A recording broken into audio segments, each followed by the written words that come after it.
Kill Our Martial Arts School and some things we have to do. I did a whole series on financial self-defense. And so this is the first of that series. I think I have enough notes for 3 or 4 days, so I'm going to do it a couple times, try to get through 5 or 6 slides today. Just trying to have everyone understand it's totally different when you're in your own business and you work for someone else, because you think you have freedom of finances, but if you really don't know how to handle that finances, even though you can be taking in a lot of money, doesn't mean you're going to end up saving and having a lot of money. So I met a lawyer a while back, probably 25 years ago. I was on an airplane. He was talking about my martial arts. He was a lawyer that did financial planning. And he goes, my job is to make sure you don't urinate your money away. I go, I need you. So he helped me a lot with this. It's pretty cool stuff. I thought it was kind of timely. I just reread Dave Ramsey's Financial University. I don't know if you ever listened to Dave Ramsey. He's got a radio show.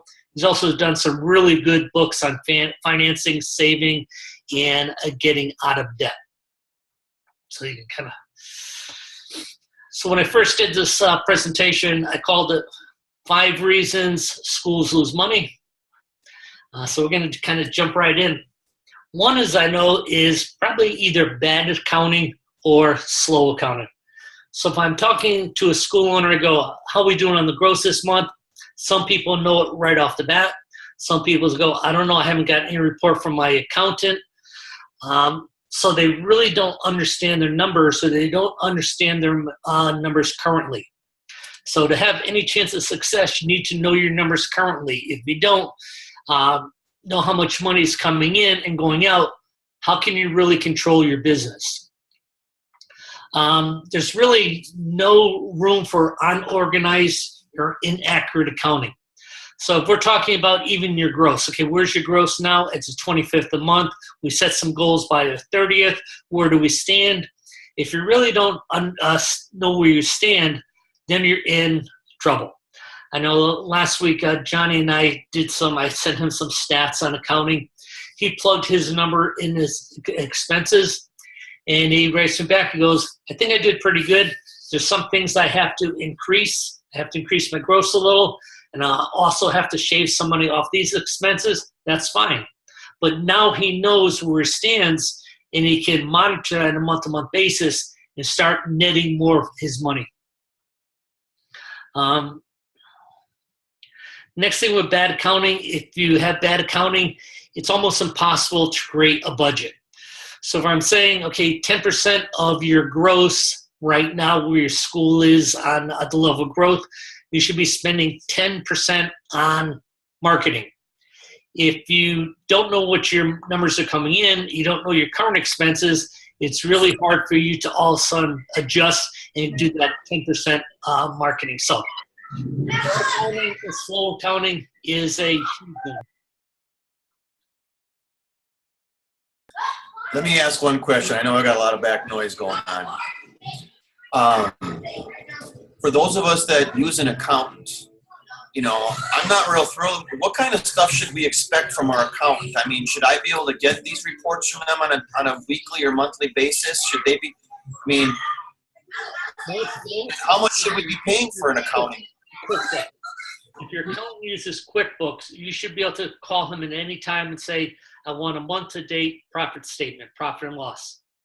You should send all your numbers on where you stand this month as far as gross and expenses.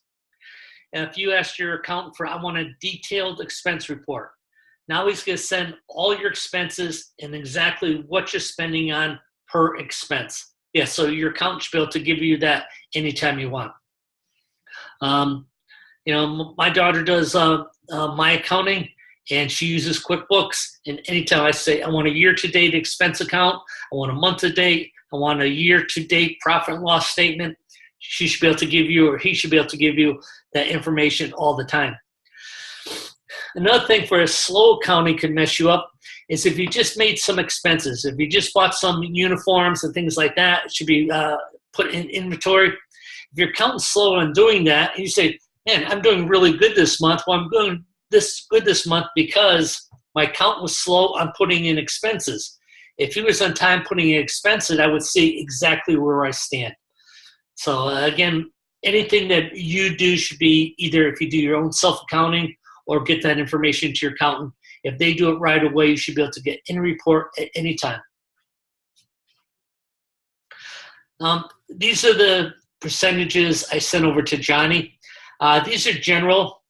When you do a budget on expenses, it's usually you're in the growth mode of your school. So your school's not done yet. When I say your school's done yet, everyone has an idea what their school's going to look like, or you should have an idea of what your school's going to look like when it's done. When my school's done, I'm going to have 300 active members. I'm going to have a student value of $200. I'm going to be grossing $60,000. I'm going to be netting $30,000. That's what it's going to look like when I'm done. Well, during the growth stage, I might have 100 students. I'm not there yet. So I really have to put myself on some type of budget. So one thing is I should be spending more than 15% of my budget on facilities. Now, this is one that Johnny was a little bit behind, but that just tells him he's got to work on his gross. To get that 15% of facilities, he's not going to go to his landlord and say, hey, I'm going to pay $5,000 less. Landlord's not going to buy that. Facilities is part of a fixed expense. So I have this orange and fixed expenses. So your rent, your phone, your gas, electricity, water, trash, general liability insurance, these are fixed. You're not going to really go to the town and make a deal on your trash. So when you look at facilities, the first thing you have to do is, if you're spending more than 15%, the solution is to up your gross. So I've got to get my gross higher. And you guys that have been working with me for a little while, you know that gross is not directly related to the number of students. We can gross high with a low number of students if we get more paid in fulls, if we get more down payments, if we have more events and revenue generating opportunities, we can get to gross up. Next thing is marketing. Marketing is the staff for your booths, anything rentals you need for your booth, flyers, rack cards, websites, ads, plastic holders for your rack cards, all these things, snipe signs, these are things for marketing. Like to keep 10%. 10% is pretty high. And again, that's going to lower when your school starts getting more mature. So I say we're going to spend 10%. When we get to $2,000, we're probably going to cap it off. We might even cap it off before $2,000. But I want to make sure that in my growth stage, I'm putting 10% for marketing. So this is an important thing because we tend to want to say, okay, I want to take more profit. I want to take more payroll. But if I'm not marketing my school, if I'm going to be the best kept secret in town, I'm never going to get my school to the end position. Next thing is payroll. Most schools outsource their payroll. This way they make sure they're doing taxes. A payroll should be no more than 40% of your entire gross.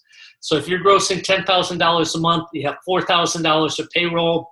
That's paying yourself. That's paying your staff.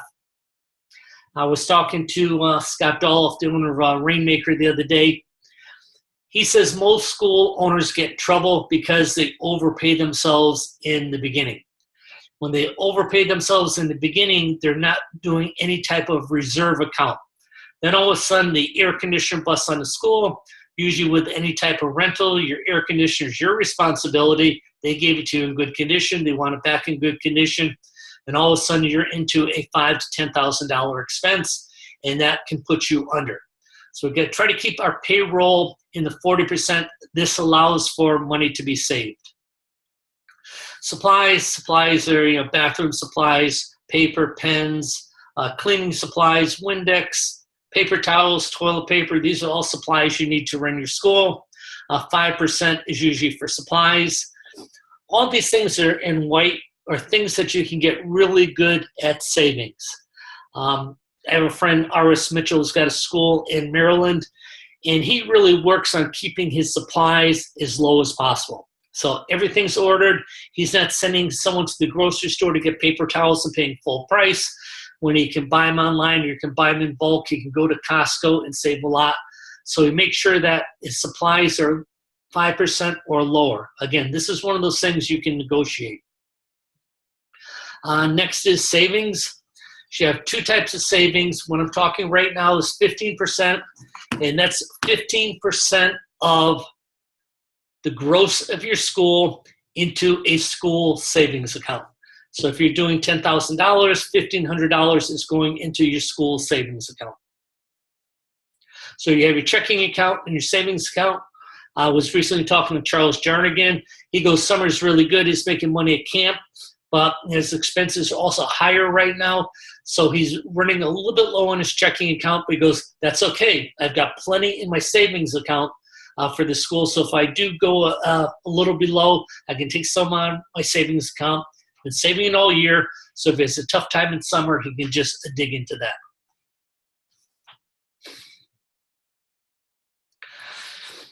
Next thing that gets school owners in trouble, they have one bank account. So they have their bank account and they use their bank account for business. And all of a sudden, if they want to go out and dinner and say, I got my school credit card, and they start doing personal things on their school bank account. In fact, they don't even have a personal bank account. Something goes wrong with the card, they take money out of the school account. We want to keep things separate. Even though you own your own business, kind of position yourself in my mind. If I worked for this martial arts school, if I worked for this martial arts school, I won't be dipping into their bank account for personal bills. So I'm going to treat that the same way. So I have my business account and I have my personal account. Money that goes into your personal account, that's for personal usage. From there, if you're a Christian, you tithe, you tithe. If you save, which you should be, your savings. And then you're budgeting your household expenses. But again, it's really important to have them separated. You can imagine that all of a sudden you got your school account, your car breaks down, you're using your school account to pay for your car, and then all of a sudden something happens at the school and you're out of money, you can't pay your rent. So do your business as your business. Try to follow the budget I did on the previous page. Make sure you're doing some savings there. Don't, what I call, rape your bank account and zero it out at the end of every month. If you have an accountant, all of a sudden at the end of the year, he wants you to zero out your bank account, that's fine. That's why you start January 1st, all right. But don't zero out your checking account each month. Pay yourself, run your home as a home business, just like you would if you work for someone else, making $1,000 a week. You're depositing $1,000 less the taxes in your personal savings account. You're living off that, and then run your business as a business, its own entity. Also, imagine most of you guys are either a LLC, a sub-S corporation, and the reason you do that is not only for tax savings, but you do that for liability. And LLC is called a limited liability corporation. So if you have a student and the student gets hurt and he sues the corporation, he sues the corporation. He's not going to sue you. You can only sue the corporation. But if you combine bank accounts, in other words, if you're using the school bank account to fund some of your home stuff, it's all of a sudden you give money from your home stuff to the school, it shows the attorney that it's not really its own entity. The entity of the Martial Arts Limited Liability Corporation is mixing money with your home funds, so all of a sudden you break what's called the corporate veil. You no longer have a corporation that's separate from yourself, so now this lawsuit becomes your problem. It's not the school's problem, it becomes your problem. So it's really important that you have two bank accounts, one for your school, one for yourself, and you don't mix them.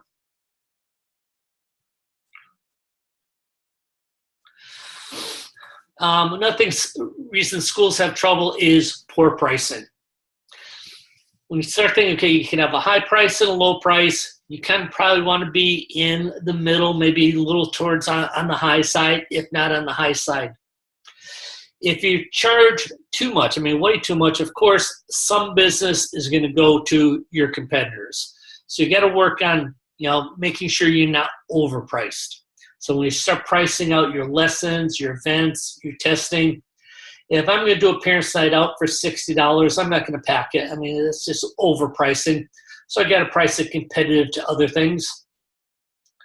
If you set your prices too high, you may get fewer customers enroll, but you may get better customers. We're talking to William Pierce about this. He found out when he dropped his prices low when he moved into his new location, he got quite a few more people than ordinary signing up. But he also got people that could afford $100, but if something else came up in their life, they couldn't afford $100. So on a good month, they could afford it. On a regular month, they couldn't afford it. So sometimes they were late, and oftentimes they quit. So what he starts looking for is a customer that can afford $100. Again, $100 is probably too low, but they can afford $100. If they have expenses come at home, they can still afford $100. So he's looking for a customer that not only can afford his tuition, but probably could afford more than that. So if something goes on in their life, they're going to still pay. So you want to make sure that you're not too low, because you want to make sure you're not too low for a couple reasons. One, you need the gross. You need that revenue to keep your school going, so you have to price it accordingly. And at the same time, when we start getting a larger price for our school, then we're going to get a customer who's more likely to pay and get a customer who's more likely to stick with that agreement. So if they agree to pay 6 payments of $200, they're going to pay all 6 payments because they value their credit. I think prices for martial arts school, from what I've seen, is really approaching that $200 mark. Maybe if you're in a real small town, a southern town that's very small, that may be too much. But guys like Johnny or Dave, who's in, he's just outside of Charlotte, North Carolina, he's in a good area. Now, William Pierce is in a pretty strong area in Tulsa, Oklahoma. Those prices are getting very close to $200 a month. And I would say that's all inclusive. So some people are charging $160 and then $60 for testing. They're still getting close to that $200 mark. So I'm thinking it's $200 all inclusive. But pricing is really important. A lot of times people say, I'm afraid to go up on the price. Well, don't be afraid to go, because you also have to do price testing. I did that with Sal Convento. Sal Convento was trying to see how much people would actually pay. And he got up to the 175. Then he brought it up to 195. He's still getting a lot of people to sign up. I go, well, Sal, you're at a point really close to $200. So people aren't saying it's 175 or 195. In their brain, they're thinking it's about 200. I said, if you go to 215, it's still about 200. So he actually broke the $200 barrier, and now he's been getting $215. There wasn't really any difference in people's resistance between 175 and 250.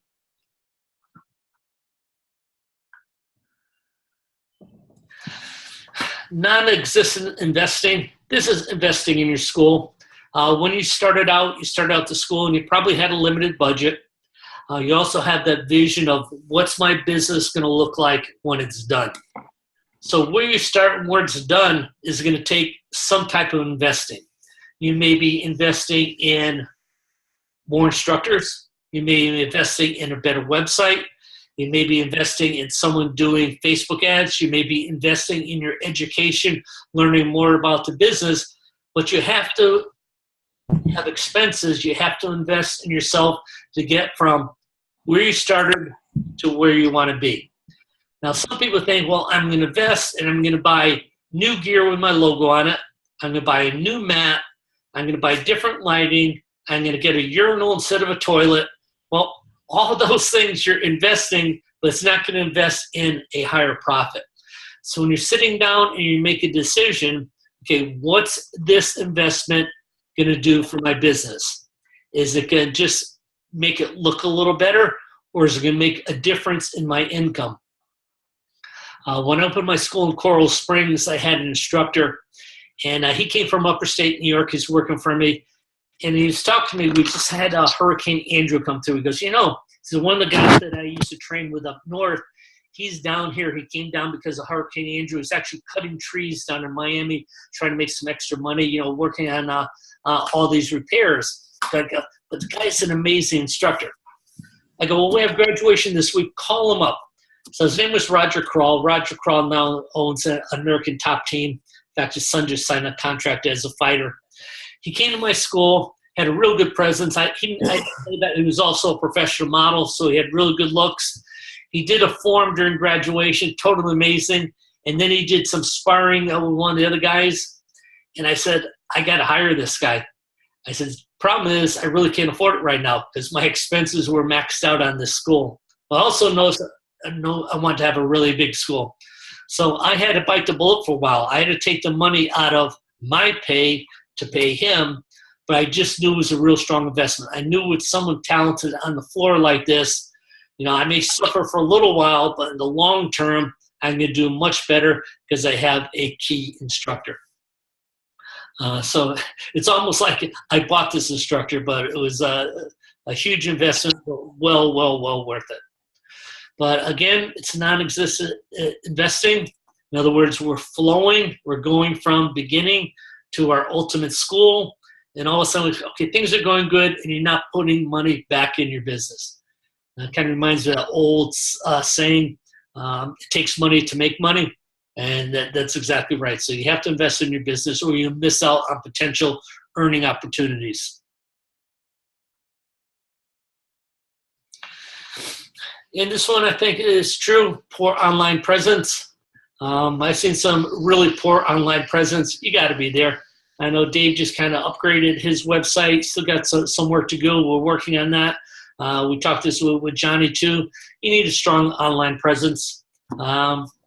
If you can do it, fine. If you have someone else in your school that can do it, or you hire a professional, someone who's helping a lot of other schools get great results. If you're good at posting pictures on Facebook, but you're not getting any results, maybe you have to hire someone there. But you have to have online presence. All you guys are Rainmakers. Rainmaker's an amazing tool. I was talking to the staff at Rainmaker, and I said, what are my frustrations? And they felt the same way, is people start learning Rainmaker, and all of a sudden they stop. They learn how to collect their money. They learn a couple things. They go, yeah, but they stop. But if you do the entire path and you start leading people to your website, and people can check out your schedule, they can sign up for classes, they can do their waiver, they're automatically getting reminders. That's like having another program director in your school. So it's really important to complete Rainmaker. I was just talking today when I was talking to the girls at Rainmaker how few people are using surveys. Surveys should just be automatic on Rainmaker. This is getting online information without asking your students. So you may just want to talk to one of the girls at Rainmaker, say, can you review my account? What am I missing? What am I not doing that I should be learning how to do? Because they can just run a report and they know exactly what you're doing. Okay, this guy's doing this, but he's not doing flows. This guy's doing this, but he's not doing birthday flows. So find out what you need to learn next to improve your business. So next time I'm going to go into what I call financial self-defense. And this is making sure your money is protected. It's very similar to what I was talking about my lawyer, making sure that nothing happens in my business or people can take things away from me. Or something happens in my business, I let one of my guys use my car to go pick up a sub so he can have lunch on his break, and someone hits my car, and all of a sudden now I have a lawsuit. We want to make sure things like that don't happen. We want to make sure that you don't get heavy into credit card debt. So this will be number one. Next Tuesday, we're going to number two. I'm going to record these. So today was titled 5 Reasons Schools Lose Money. And next week, we're going to talk about financial self-defense. So you're protecting your money and protecting all your assets. Any questions, guys? I have one question. Can you hear me? All right. My question is, it's just weird. It's something I've been dealing with, and I would like to know other school owners' opinions on it as well. I have this one person that is one of those people who sometimes can afford things, and sometimes she'll be like, I don't know if I'm going to be able to do next month. I'm like, but it's a 30-day cancellation. And she kind of plays this game. She's in a divorce. So she says, oh, dad's going to pay, mom's. And it's very frustrating. Do I deal with this person, or how do you, it sounds bad, but like she's very toxic. How do you tell a person that like, hey, you know, maybe you should look for somewhere else? Because it's at this point that I don't really want her money, but at the same time, I'm a new school, so I don't want to get, you know, leave a bad taste in anyone's mouth. Is she just doing this with you, or is she talking like this to other parents? She has done this one time where she was like, I don't know, something with one of my young instructors. He's never missed, but he woke up late. I wasn't there that day. Everyone gets to mess up once. He messed up once. And I was like, you can't mess up with this lady. I already know she's that lady, you know? Yeah. And she was like talking to other parents. I had to like take I don't do subtraction of a day, but I had to like kind of give money back somehow. It was very frustrating. And that happened once, but she's just that person that's like, well, I don't know if we're going to pay next month. I'm like, it's a 30-day cancellation, you know? And it's her ex-husband who does the payment. Sometimes he's probably also not the best character because they're just not very nice people. So I kind of deal with the in and out of it. What do you recommend with that? Because my next step is like in September being like, hey, you know, we got to put you on some sort of account just so I kind of have it in writing with whatever they're doing. How do you, I don't know, like I kind of don't want her here. I'll be very honest. She's just not a nice person. If I have someone toxic like that, I don't want them to kind of ruin my day in my business. And I would take them to my office. I go, you know, like having you have a student, but I really like having students that are really happy and supportive of the school. If you're having challenges and things like that and are not happy with our academy, I totally understand if you have to look someplace else. But I want my students to be happy with us.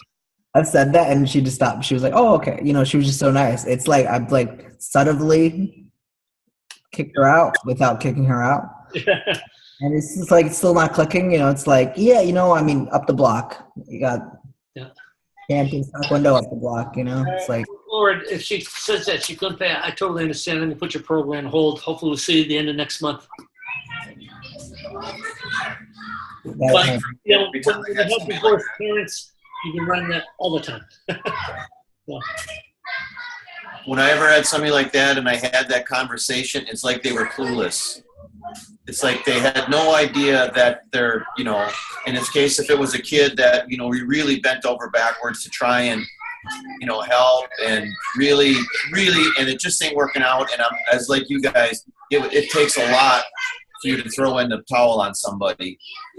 When you have that conversation with them, you know, it's always been like, I can't believe it. I don't even know. And they do know, but they're just into, you know, parents in denial. So every time that I, you know, basically end up having to like fire a student, which is probably, you be counting on one hand in, you know, 25 years. The only thing I regretted is that I didn't do it sooner. And just come right out with it. Hey, it's not working out here for you. I think you should find somewhere else. And that's it. The daughter is so good, though. The kid is good. It's the mom and dad. This kid is great. And it's like she's like one of the best kids in class. When she's here, she's like rocking it. She's one of the youngest in that age group, and she's like the best. But the mom and dad are like, that's tough. She's like, I just can't afford it. She goes to a private school, so I don't know if I can afford this. Like, look, I live in my mom's house. Like, I don't feel bad for you. You know? Grandma's got some money or someone's got some money, so. I guess that I'm going to, I mean, if I come into this thing again, I'm going to pause it, and then when she regains, I'll offer her a pay in full. And if she can't do that, I'll let her know that. That's probably not a bad idea. So this, you know, a lot of students pay in full for 6 months so they don't have to worry about monthly payments. She's gonna go, why won't you let me pay in cash every month? I'm like, I can't do that. I get these questions all the time. She's like, but you let another parent pay in cash. I'm like, no, I didn't. What are you guys paying your accountants? I got a really good guy. He's a friend of mine. Like, I literally went to his house and he lived with me, and I paid him about. I did for my end of the year tax, and he saved me a lot of money. I paid him about $500. But he did like my whole year worth of stuff I had to do quarterly. $500 for the whole year. He did it at the end of the year, and he looked over my whole year. And he saved me $11,000 from last year. If you ever want to talk, we had this guy, Jack Milbury. Jack Milbury spoke at a lot of our conventions down here in Florida, and he does accounting for a lot of the martial arts schools. I believe he charges $300 a month. Oh. I'll give you his number if you want to start comparing. Would I would that as well if you send me it. Even if my guy's good, I just kind of want someone who does the martial arts thing. That would be better. Well, when I was looking for account, I made 3 appointments. One with like a real small firm, a medium-sized firm, and then a larger firm. And then I just asked them what they can do for me. And I just picked one, and it happened to be a mid-sized firm. And this guy came recommended from my attorney, and he spoke at a lot of our events. So I'll send you his information. Okay. All right, guys. Okay, thank you. Enjoy. Bye now.